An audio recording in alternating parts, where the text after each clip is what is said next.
In the NBA, we've seen players that not only dominated the game, but influenced the way the game is played and looked at. In shorter terms, those who achieve success while impacting the game of basketball are looked at as all-time greats. Now, One Piece has a similar ranking system as the NBA. All pirates that have dominated and influenced the One Piece world are known as Yonkos. Now, in a sense, being an all-time great and a Yonko both could mean the same thing. Great pirates and players are great, but to achieve Yonko and all-time great status, you have to reign as one of the strongest for a period of time, whilst influencing the people around you. In this video, I'll be giving NBA greats a One Piece Yonko comparison based off their journey, skill, influence, and personality. Now, if you want to make this video more fun, comment down below what Yonko fits each player before each comparison. If you like this video and want more videos like these, please get this video to at least 100 likes. Curry is one player that we could look at, and I'll admit that he single-handedly influenced the way basketball is being played. With not being abnormally tall or possessing any crazy athletic ability, he's shown everyone that despite these things, he's still one of the greatest players to ever touch a basketball. Because of Curry, almost every player in the NBA needs to know how to knock down a shot from three. Now, with Curry's ability to show everyone you don't need crazy height or athleticism to dominate, he's influenced and motivated a whole generation of basketball players. But in my opinion, the one thing that makes Curry stand out from other great players is his ability to stay on top and stay humble. He isn't a great that goes out his way to talk crazy about his game. He's a player who lets his play do all the talking. This is one of the main reasons why he's one of the most respected and feared players of all time. Now, in my opinion, the same way Curry changed and influenced the basketball world perfectly fits the way Shanks has influenced the One Piece world.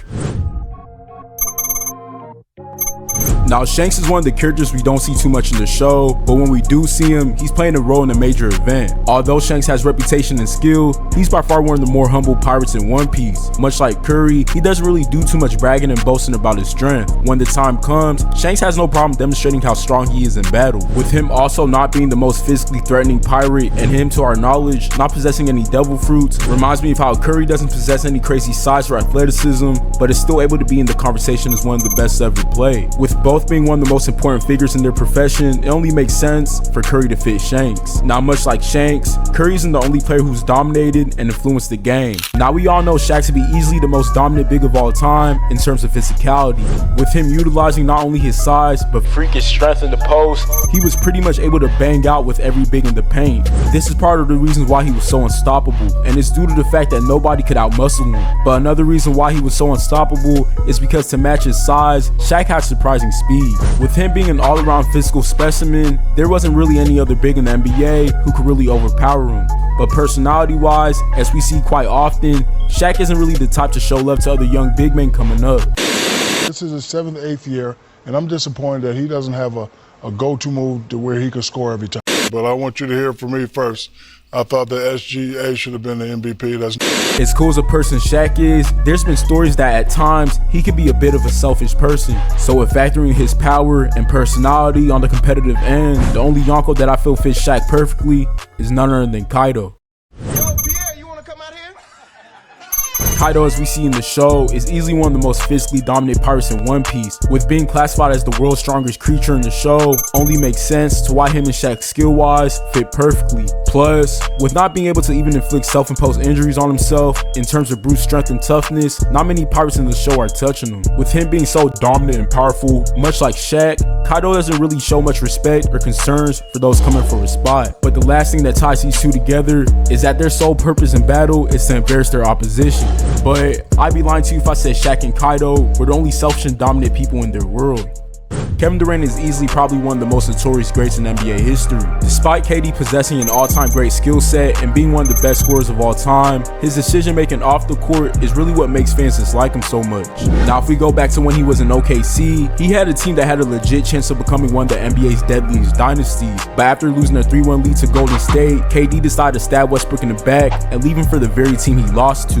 As we all know, this decision is what ultimately killed Westbrook's chance to potentially ever win a ring. Fast forward to the present, and KD has left plenty of teams to rot multiple times. Now, like I said, he's a phenomenal player who's been able to dominate the league, but with him unapologetically leaving franchises for dead, many fans around the NBA hate this man. So with possessing a skill set that has proven to terrorize the NBA while being one of the biggest villains in the league, the only Yonko that fits KD perfectly is none other than Blackbeard. Now, much like Durant, Blackbeard is a character in One Piece who's undeniably strong.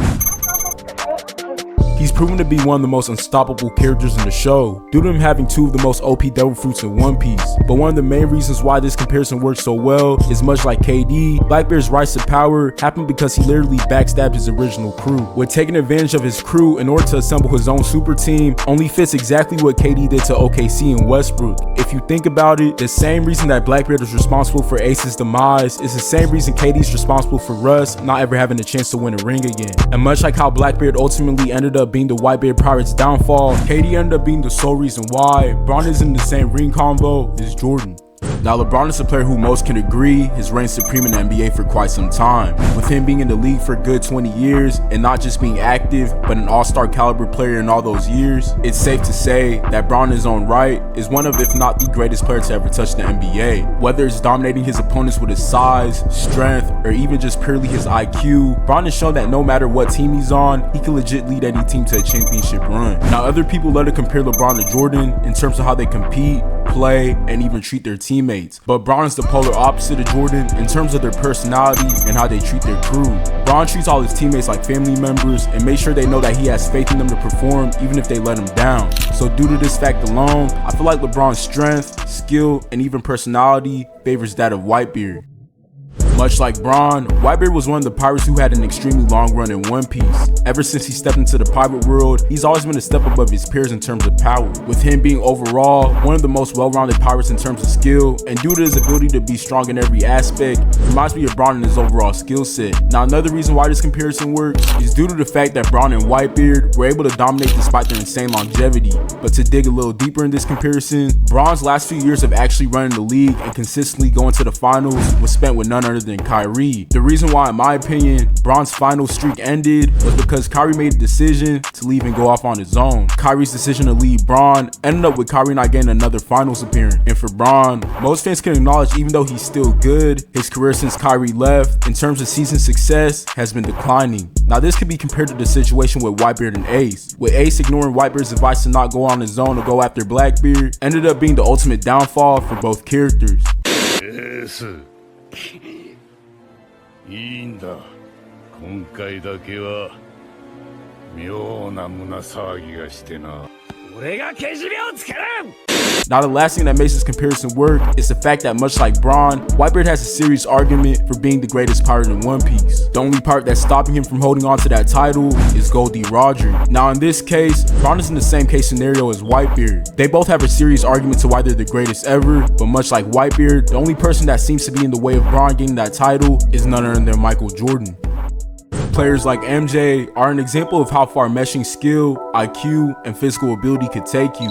Michael Jordan is widely regarded as the greatest player of all time to many fans of the NBA, and it's not only due to the fact that he's obviously one of the best players in NBA history, but also the fact that his influence not only shifted basketball, but also the culture of the world. The way many players speak on MJ alone is a clear indication of how much aura this man has, with him being able to not only electrify the crowd through his play, but also easily dominate his competition, and with him having a perfect record in the finals and having one of the best NBA careers, Jordan inspired a whole generation of athletes growing up. His legacy was so deep that ever since he stepped off the NBA court and retired, he had the league question if every prodigy was the next him. Not only that, but till this day, even though it's been years since he stopped playing basketball, his shoes and brand is still one of the biggest brands in the world currently. Now, not many people, better yet NBA players, has even come close to the amount of influence Jordan had on not only the game, but the world. But the one character in One Piece who does is none other than Goldie Roger. Roger's pirate that we see at the very beginning of One Piece set the tone for the whole show. His words at the end of his life were literally the words that shifted the world of One Piece. 俺の財宝か。欲しけりゃくれてやる。探せ。 Roger inspired the search for the One Piece and basically set a precedent of what a pirate should be. Now, looking back at what I just said about Jordan and his impact, it's safe to say that these guys played a major part in both of their worlds. Even after years of them leaving their profession, they're still held up to the highest standard, even after all the talent that has come after them. With their ability to be levels ahead of their competition in terms of skill and battle, them along with a very skilled crew behind them were able to achieve the epitome of success in their profession. With both being looked at as the greatest to do what they do, in my opinion, makes this comparison fit perfectly. If you like this video and want more videos like these, please make sure to like, comment, and subscribe for more. If you disagree with any of these comparisons, feel free to comment your opinion down below. Follow my TikTok and IG for more anime basketball content. Thank y'all for watching.